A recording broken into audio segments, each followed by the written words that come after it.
வணக்கம். Market as usual time pass பண்ணிட்டு இருக்கு. நீங்க எடுத்து பார்த்தீங்கன்னா லாஸ்ட் ஒரு ஃபியூ டேஸாவே நம்ம சொல்லியிருந்தோம், மெயின்லி டேட்டாஸ் வச்சுட்டு தட் மார்க்கெட் டைம் கில் பண்ணுது. மார்க்கெட் ஒரு ரேஞ்ச் பவுண்ட்ல தான் இருக்கும்.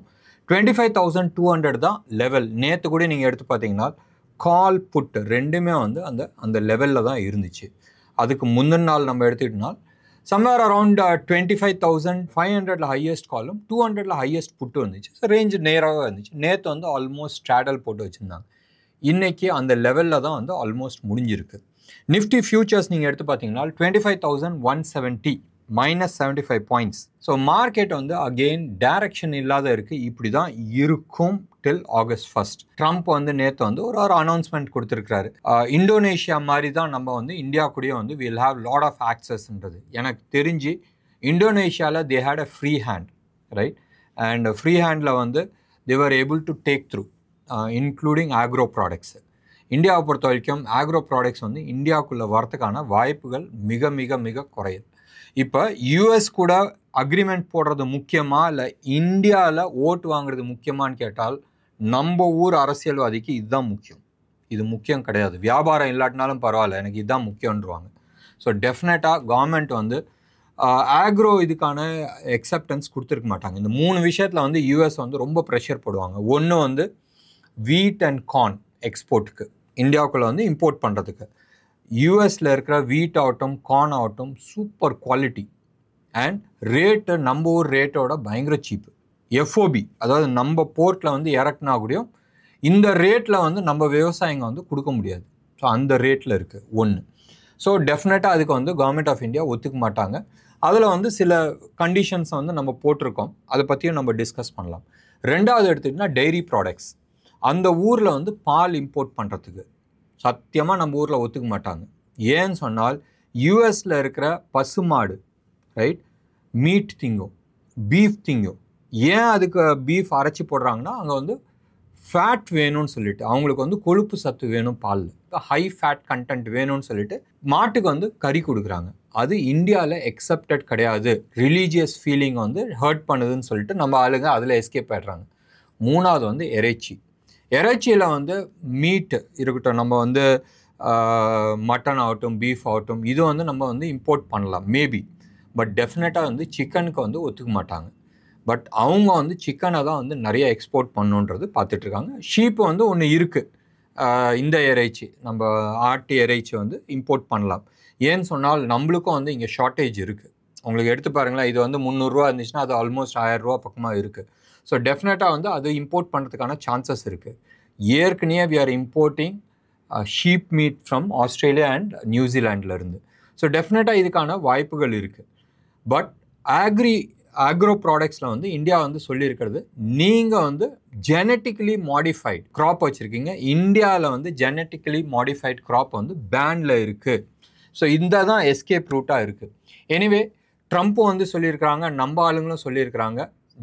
ஜூலை 9 போட்டிருந்தாங்க. இப்போ ஆகஸ்ட் சொல்லியிருக்கிறாங்க, ஆகஸ்ட் 1 சொல்லியிருக்கிறாங்க. பட் ட்ரம்ப் என்ன சொல்லியிருக்காங்கன்னா, we'll have a mini deal. Major டீல்ன்றது அப்புறமா வச்சுப்போம், பட் மினி டீல் வந்துருன்றது. அந்த மினி டீல் வரும்போதே எல்லாருக்குமே ஒரு டைரக்ஷன்ஸ் கிடைக்கும், எந்த பாதையை எடுத்துகிட்டு போகிறாங்கன்றது. பாயிண்ட் 1. பாயிண்ட் 2, அன்லைக் மற்ற country, India hard core negotiations பண்ணிகிட்ருக்காங்க. பியூஷ் கோயல் குஜராத்தி சிரிச்சிக்கிட்டே மனுஷன் உங்களுக்கு தெரியும், திட்டுறது கூட நம்ம கோயம்புத்தூர் ஆள் மாதிரி சிரிச்சிக்கிட்டே தான் திட்டுவாங்க. அண்ட் ஊர்கால கூட சக்கரை போட்டு சாப்பிட்ற ஆளுங்க. ஸோ நெகோஷியேஷனில் எப்படி இருக்குன்றது நினச்சி பாருங்களேன். ஸோ ட்ரம்ப்பும் சொல்லியிருக்கிறாங்க, யூஎஸ் கவர்மெண்ட்டில் அந்த நெகோஷியேட்டரும் சொல்லியிருக்கிறாங்க, India is doing a hard core பார்கெனிங்கிறது. எனிவே நம்ம பார்க்கலாம். 2 இடத்துல நம்ம ஆளுங்க விட்டு கொடுப்பாங்க. ஒன்று, எக்ஸ்ட்ரா போயிங்ஸ் பிளெயின்ஸ் நிறைய வாங்கிக்கிறோன்னு சொல்லுவாங்க. 2, ட்ரேட் டெஃபிசிட் இருக்குல்ல, நம்ம நிறைய எக்ஸ்போர்ட் பண்ணுறோம் யூஎஸ்க்கு. ஸோ அவங்க அந்த ட்ரேட் டெஃபிசிட் வேணான்னு சொல்லி பார்ப்பாங்க. ஸோ அந்த ட்ரேட் டெஃபிசிட்க்கு நம்ம 2 ஏரியாவை கான்சென்ட்ரேட் பண்ணுவோம். ஒன்று டிஃபென்ஸ் இம்போர்ட்ஸ், ரைட். டெஃபினட்டாக F-35 வாங்க மாட்டோம். வேறு ஏதாச்சும் பிளெயின்ஸ் வாங்குறதுக்கான சான்சஸ் இருக்குது. போயிங் பிளெயின்ஸ் நம்ம ஏர்க்ராஃப்ட் இதுக்கெல்லாம் தேவை இருக்குது, பேசஞ்சர் பிளெயினுக்கு அதுக்கு தேவை இருக்குது. 2வது எனர்ஜி, ரைட். அவங்களோட க்ரூட் ஆகட்டும் கேஸ் ஆகட்டும் எது வேணால் நம்ம வாங்கிக்கலாம் ஹெவியாக. ஸோ அதில் ட்ரேட் டெஃபிசிட்டை பேலன்ஸ் ஆகிறதுக்கான சான்சஸ் இருக்குது. ஸோ வெயிட் பண்ணி பார்க்கலாம். ட்ரம்ப் நேற்று ஹிண்ட் பண்ணியிருக்கிறாங்க, மிக விரைவில் ட்ரம்ப் சொல்கிறது எவனுமே கேட்கறது இல்லை. ஸோ எனிவே இப்போதைக்கு இருக்கிற ஒரே ஹிண்ட் வந்து மிக விரைவில்னு சொல்லியிருக்கிறாங்க. ஸோ அது வந்துச்சுனால் மார்க்கெட்டுக்கான ஒரு டைரக்ஷன் கிடைக்கிறதுக்கான வாய்ப்புகள் இருக்குது. இன்னைக்கு எக்ஸ்பைரி, அடுத்த வாரத்துக்கான எக்ஸ்பைரி ப்ளஸ் 31 ஜூலைக்கான எக்ஸ்பைரிலையும் நீங்கள் எடுத்து பார்த்தீங்கன்னா மார்க்கெட் ரேஞ்ச் பவுண்டில் தான் இருக்குது.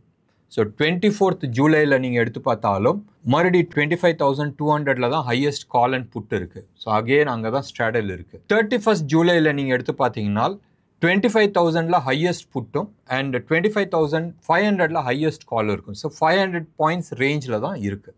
ஸோ மார்க்கெட்டில் மோஸ்ட் ஆஃப் தி ஸ்டாக்ஸ் வந்து ரேஞ்ச் பவுண்டில் தான் இருக்குது. ஒரு டைரக்ஷனுக்கோசரம் வெயிட்டிங். அண்ட் இன்வெஸ்ட்மெண்ட் பண்ணுறவங்களும் பெரிய பெரிய கார்ப்பரேட்ஸ் ஆகட்டும், அவங்களும் இன்வெஸ்ட்மெண்ட் பண்ணும் போதும் ஒரு டைரக்ஷன்ஸ் கிடைக்கட்டும், ஒரு கிளியர் கட் விஷன் வரட்டும், அதுக்கப்புறமா நம்ம வந்து இன்வெஸ்ட் பண்ணலான்னு சொல்லிட்டு everybody is waiting on sidelines. இது ஒரு சைடு இருக்கிற. இன்னொன்று சைடு நீங்கள் எடுத்து பார்த்தீங்கன்னா அப்பார்ட் ஃப்ரம் இந்தியா, யூஎஸ் வந்து ரஷ்யா கூடயும் வந்து பஞ்சாயத்து ஓடிட்டு இருக்கு. அந்த பஞ்சாயத்தில் வந்து கிராஸ் ஃபயரில் வந்து நம்ம 3 பேர் மாற்றோம், இந்தியா, சைனா, பிரேசில். ஆனால் இன்னைக்கு டேட்டில் யூஎஸ் வந்து சைனாட்டையோ இல்லை இந்தியாட்டையோ இல்லை பிரேசில்ட்டையோ எதிர்த்து நிற்க முடியுமான்றது தெரியாது. ஏன்னு சொன்னால் it can affect their economy. Anyway அதுக்குள்ளே நம்ம டீட்டெயிலாக போக வேணாம். We'll wait and watch. Trump என்ன சொல்கிறாருன்றது வெயிட் பண்ணிவிட்டு அதுக்கப்புறமா நம்ம பார்த்துக்கலாம். இன்டர்நேஷ்னல் மார்க்கெட்டில் எந்த விதமான டைரக்ஷன்ஸும் கிடையாது. Typically dollar is becoming stronger. நம்ம வந்து டாலர் வீக் ஆகுன்றதை நம்ம எதிர்பார்த்துட்டு இருந்தோம். பட் இப்போ இருக்கிற சூழ்நிலையில் டாலர் இண்டெக்ஸ் ஒரு பிரேக் அவுட் கொடுத்துருக்கு அண்ட் அப்சைடில் போயிட்டுருக்கு. இன்றைக்கி 98க்கு மேலே வந்து க்ளோஸ் ஆகிருக்கு டாலர் இண்டெக்ஸை பொறுத்த வரைக்கும். 98.5 பக்கமாக வந்து ட்ரேட் ஆகிட்டுருக்கு. இந்த ப்ரோக்ராம் வந்து அரௌண்ட் 6:30 பக்கமாக நம்ம ரெக்கார்ட் பண்ணுறோம். டாலர் இண்டெக்ஸ் வந்து க்ளோஸ் டு அபவுட் 98.47 வந்து இருக்குது. So dollar index it's becoming stronger. ஒன்று. ரெண்டாவது, பாண்டு, 30-year பாண்டை பற்றி நம்ம வந்து பேசுவோம். யூஎஸில் இருக்கிற 30-year பாண்ட் வந்து இஸ் அபோவ் 5க்கு மேலே தான் இருக்குது. 5% வட்டிக்கு மேலே தான் இருக்குது. 5.019 அந்த வட்டியில் வந்து நிற்கிது. ஸோ இதுவும் வந்து யூஎஸை பொறுத்த வரைக்கும் நெகட்டிவ். பட் எப்பயுமே வந்து பாண்டு தான் வந்து ஃபர்ஸ்ட் டைரக்ஷன்ஸ் கொடுக்கும் மார்க்கெட்டை. அண்ட் எப்பயுமே வந்து ஒரு டஃப் சுச்சுவேஷன் வரும்போது டாலர் வந்து செம்ம ஸ்ட்ராங் ஆகும். அந்த ஸ்ட்ராங் ஆகும் போதும் கமாடிட்டிஸ் எல்லாமே வந்து அடி வாங்கும். அண்ட் பாண்ட் ஈல்டு கர்வு வந்து வட்டி ஜாஸ்தி ஆகும். அண்ட் இதனால இன்ஃப்ளேஷன்ஸ் ஒரு பீரியட் ஆஃப் டைம் வந்து குறையும். பட் இம்மீடியட் எஃபெக்ட்னு சொன்னால் வித்தின் 3 months பீரியடில் வந்து மார்க்கெட் வந்து அட்லீஸ்ட் 20-25% வந்து கிராஷ் ஆகும். இது வந்து இட்ஸ் எ யூஷுவல் பேட்டர்ன். இந்த தர வித்தியாசமாக இருக்கிறதுக்கான வாய்ப்புகள் இருக்குது. இன்னமும் டாலர் இண்டெக்ஸோட டைரக்ஷன்ஸ் காட்ட மாட்டேங்குது. சம்வேர் அரௌண்ட் 88 வரைக்கும் வரதுக்கான வாய்ப்புகள் இருக்குது. ஒன்று. ரெண்டாவது, கமாடிட்டி ப்ரைஸஸ்லாம் தார்மாராக மேலே ஏறுறதுக்கான நிறைய வாய்ப்புகள் இருக்குது. இதை 2 விஷயத்த வந்து நான் நிச்சயமாக சொல்லி ஆகணும். ஒன்று சில்வர், இன்னொன்று வந்து we are talking about copper. இது 2 மட்டுமே நீங்கள் வந்து தனியாக வச்சிங்க, அதை பற்றி நம்ம டிஸ்கஸ் பண்ணலாம். பட் நார்மல் கேசஸில் எல்லா கமாடிட்டிஸும் வந்து மேலே தூக்கிட்டு போகிறதுக்கான சான்சஸ் இருக்குது. Third most important, bond yield. இந்த 30-year bond yield both in US as well as in Japan curve வந்து இன்க்ரீஸ் ஆகும். இதுதான் வந்து இப்போதைக்கு இருக்கிற சூழ்நிலை. இதில் என்ன மாற்றம் வரப்போகுதுன்றது தெரியாது. பட் நார்மலாக இந்த செட்டப் இருந்துச்சுன்னு சொன்னால் அடுத்த ஒரு 2-3 months வந்து யூஎஸ் மார்க்கெட் வந்து கிராஷ் ஆகிறதுக்கான சான்சஸ் இருக்குது. ஒரு 10 நாளைக்கு முன்னாடி வந்து நம்ம பேசியிருந்தோம் யூஎஸ் வந்து ஏன் நம்ம ஆல்வேஸ் ரெஃபர் பண்ணுறோன்றது. இதுக்கு அடுத்தது எடுத்திங்கன்னா 5 countries நம்ம சேர்த்தாலும் யூஎஸ் மார்க்கெட்டோ இல்லை சைனாக்கோ ஈக்குவலண்ட்டாக நம்ம கிடையாது. ஸோ அந்த ஒரு ரீசன்னால் தான் யூஎஸ் மார்க்கெட் சரியும் போதும் எல்லாத்தையும் சேர்த்து வந்து இழுத்துட்டு வரதுக்கான சான்சஸ் இருக்குது. இது செட்டப். இப்போ இந்த copper and silver, in particular silver நீங்கள் எடுத்துக்கிட்டீங்கன்னு சொன்னால் டிப்பிக்கலி மந்த்லி சார்ட் நீங்கள் எடுத்து பாருங்கள், கப் அண்ட் ஹேண்டில் பேட்டர்ன் வந்து ஃபார்ம் ஆயிருக்கு. அண்ட் இந்த பேட்டர்ன் வந்து இட் இஸ் 45 years எடுத்திருக்கு இந்த பேட்டர்ன் கன்ஃபர்மேஷன்ஸ் ஆகிறதுக்கு. 45 yearsனால் 1980 லெவலை வந்து பிரேக் பண்ணுது. அப்போ நினச்சி பாருங்களா, ஒரு 45 years கன்சாலிடேஷன் ஆகி அந்த லெவலை வந்து பிரேக் ஆகுதுன்னு சொன்னால் எவ்வளோ தூரம் பிச்சிட்டு போகிறதுக்கான சான்சஸ் இருக்குன்றது எத்தனை பேர்த்துக்கு ஞாபகம் இருக்குன்றது தெரியல. சம்வேர் அரௌண்ட் $32 இருந்தப்போ, அதாவது ஒரு ounce ஆஃப் சில்வர் $32 இருக்கும்போதும் அதுக்கான ஃபர்ஸ்ட் இலக்கு வந்து 35 நான் கொடுத்துருந்தேன். 35 கிராஸ் பண்ணிச்சுன்னா 38 வரும்ன்றது நம்ம பேசிகிட்டு இருந்தோம். இந்த 2 இலக்குமே வந்து அச்சீவ் ஆயிடுச்சு. அண்ட் அடுத்த 2 இயர்ஸில் வந்து $64 வந்து நான் டார்கெட் கொடுத்துருக்கேன். அண்ட் $64 நோக்கி சில்வர் போயிட்டுருக்கு. ஸோ அடுத்த ஒரு 2 இயர்ஸில் வந்து ப்ராபப்ளி ருப்பி டேர்ம்ஸில் அஸ்யூமிங் இதில் வந்து ஒரு அசம்ஷனை வந்து என்னன்னா 86 வந்து ருப்பீஸ் இருக்கும். ஆனால் சத்தியமாக இருக்காது. அது 92 வரைக்கும் அதுக்கான டார்கெட் இருக்குது நெக்ஸ்ட் 2 இயர்ஸில். 86 இருந்துச்சேன்னு சொன்னால் சில்வர் வந்து close to about 2 lakh plus வரத்துக்கான நிறைய வாய்ப்புகள் இருக்குது. இந்த விஷயத்தை 86,000 ருபீஸ் பர் கேஜி இருக்கும்போதுலேருந்து நான் சொல்லிட்டு இருக்கேன். இன்னைக்கு சில்வர் ரேட் நீங்கள் எடுத்துக்கிட்டீங்கன்னு சொன்னால் 1,14,000 இருக்குது.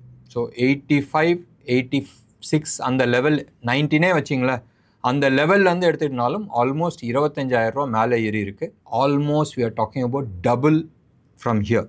ஸோ சில்வர் வந்து யாராச்சும் வாங்கி வைக்கணும்னு நினச்சால் நீங்கள் சில்வர் இடிஎஃப்பில் போட்டுங்க, சில்வர் ஃபிசிக்கல் சில்வர் வாங்கி வச்சிங்க, எது வேணால் பண்ணுங்கள். பட் டெஃபினட்டாக சில்வர் வந்து ஃபார் வாட் எவர் ரீசன்ஸ் அடுத்த 2 வருஷத்தில் வந்து டபுள் ஆகிறதுக்கான நிறைய வாய்ப்புகள் இருக்குது. காப்பரை பொறுத்த வரைக்கும் ஒரு வாரத்துக்கு முன்னாடி நம்ம சொன்னோம், சைனா ஹெவியாக இன்வெஸ்ட் பண்ணியிருக்கு. கேட்டுக்க வந்து யூஎஸும் வந்து சில பேன்ஸ் வந்து கொடுத்துருக்கு. ஸோ இந்த ஒரு ரீசன்னால் copper also has given a very good break out. இது மனசில் ஞாபகம் வச்சுக்கிட்டு லாங் டேர்முக்கு பிளான் பண்ணணும்னு நினச்சால் காப்பர் நம்ம ஃபிசிக்கலாக வாங்கி வைக்க முடியாது, பட் ட்ரேடிங்க்கு நம்ம பண்ணலாம். பட் டெஃபினட்டாக காப்பர் பேஸ்ட் ஸ்டாக்ஸ் எல்லாம் நிறைய இருக்குது. ஹிந்து காப்பர் இருக்குது, நிறைய கம்பெனிஸ் இருக்குது. அந்த ஸ்டாக்ஸ் எல்லாமே நீங்கள் பிளான் பண்ணலாம். இந்தியன் மார்க்கெட்டை பொறுத்த வரைக்கும் ரியாலிட்டிஸ் தான் வந்து இன்றைக்கி டாப் பர்ஃபார்மர். 10 நாளைக்கு முன்னாடியே நம்ம சொன்னோம், ரியாலிட்டி பியூட்டிஃபுல்லாக இருக்குது செட்டப்ன்றது. அதுக்கு தந்தாப்பில் almost every other day we are seeing some good stocks. இன்றைக்கி நம்ம எடுத்துக்கிட்டோம்னு சொன்னால் 0.8% வந்து அந்த செக்டார் ஏறி இருக்குது. ப்ரெஸ்டீஜ் ஆகட்டும் இல்லை ஷோபா ரியாலிட்டிஸ் ஆகட்டும், இவங்க எல்லாருமே வந்து ஏறி இருக்கிறாங்க. எவ்ரி டே ஏதாச்சும் ஒரு புது ஸ்டாக்கு 6.5%க்கு மேலே ஏறுது. இன்றைக்கி அதில் எடுத்துக்கிட்டோன்னு சொன்னால் சோனாகாம் எலக்ட்ரிக் ஆட்டோவுக்கான நிறைய காம்பனன்ட்ஸ் வந்து மேனுஃபேக்சர்ஸ் பண்ணிகிட்ருக்காங்க. இன்றைக்கி அது வந்து பியூட்டிஃபுல் பர்ஃபார்மன்ஸ் பண்ணியிருக்கு. சில்வர் ரேட் ஏற்கனவே நம்ம பேசினோம். சில்வர் வந்து 1,14,000 rupees per KG of silver 999 quality சென்னையில் வந்து ஹோல்சேல் மார்க்கெட் போயிட்டுருக்கு. கோல்டை பொறுத்த வரைக்கும் 10,020 10,020 ரூபா 24 கேரட் ஜிஎஸ்டியோட சென்னையில் விற்கிற ரேட்டு. ருப்பியை பொறுத்த வரைக்கும் நேற்று லெவலில் தான் இருக்குது. 86 ருபீஸ் 5 பைசாவில் வந்து ட்ரேட் ஆகிட்டுருக்கு. எஃப்ஐஐஸ் இன்றைக்கி வந்து 3,670 crores வந்து விற்றுருக்குறாங்க. அண்ட் நம்ம ஆளுங்க 2017 ரைட் ஒரு 1000 கோடி கம்மியாக வாங்கியிருக்கிறாங்க. அண்ட் ப்ராபப்ளி அதுதான் ரீசனான்னு தெரியாது, கீழே மார்க்கெட் வந்து 75 பாயிண்ட்ஸ் கீழே விழுந்ததுக்கு. எனிவே மார்க்கெட்டை வந்து ஓப்பனாக நம்ம சொல்லணும்னு சொன்னால் ஒரு டைரக்ஷன் இல்லாத இருக்குது.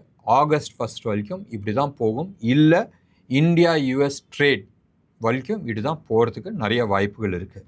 இதுக்கு நடுப்புற வந்து நிறைய ஜியோ பாலிட்டிக்கல் சிச்சுவேஷன்ஸ் இருக்குது. திருடனுக்கு தேல் கொட்டினால் என்ன ஆகுன்றது எல்லாருக்குமே தெரியும். அந்த கதையில் தான் யூஎஸ் வந்து வேற ஒரு விஷயத்தில் வந்து மாட்டிகிட்டு இருக்காங்க வித் பாகிஸ்தான். இன்னைக்கு வந்திருக்கிற ஒரு இன்ஃபர்மேஷன்ஸ், செப்டம்பரில் ட்ரம்ப் வந்து இந்தியாவுக்கு வராரு குவாட் மாநாடுக்கு. அது வரத்துக்கு முன்னாடி வந்து பாகிஸ்தானில் இறங்கிட்டு அதுக்குமா வரதா இருக்காங்க. பாகிஸ்தானுக்கு தலைவர் எதுக்கு போகணுன்றது ஒரு கேள்விக்குறி இருக்குது. இதை தான் வந்து நான் சொல்கிறேன், திருடனுக்கு தேல் கொட்டின ஒரு மேட்ரு. ஆப்ரேஷன் சிந்தூரில் வந்து நிறைய பாகிஸ்தானில் டாப் அஃபீஷியல்ஸ் எல்லாருமே வந்து காலியானாங்க. எல்லாருக்குமே தெரிஞ்ச விஷயம். அந்த அஃபீஷியல் கும்பலில் யூஎஸ் அஃபீஷியல்ஸும் நிறைய பேர் இறந்துருக்கிறாங்க. அண்ட் இது அஃபீஷியலாக யூஎஸ் கவர்மெண்ட் வந்து கிளைம் பண்ண முடியாது. கேள்வி என்ன வரும், நீங்கள் வந்து நூர்கான் பேஸில் வந்து அமெரிக்கன்ஸ் வந்து என்ன பண்ணிகிட்டு இருந்தாங்கன்றது ஒரு கேள்வி வரும். இதுதான் வந்து ஹிண்ட்டு. நீங்கள் முடிஞ்சால் இதை வந்து இன்வெஸ்டிகேட் பண்ணி பாருங்கள், இல்லை கூகுள் பண்ணி பாருங்கள். பண்ணும் போதும் உங்களுக்கு ஜியோ பாலிட்டிக்ஸ் சிச்சுவேஷன் வந்து என்னதுன்றது உங்களுக்கு தெரியும். என்ன நேயர்களே, இன்னைக்கு ப்ரோக்ராம் உங்களுக்கு பிடிச்சிருந்துச்சுன்னா லைக் பண்ணுங்கள், ஷேர் பண்ணுங்கள். டெஃபினட்டாக உங்களோட கமெண்ட்டை நான் எதிர்பார்க்குறேன். நன்றி, வணக்கம்.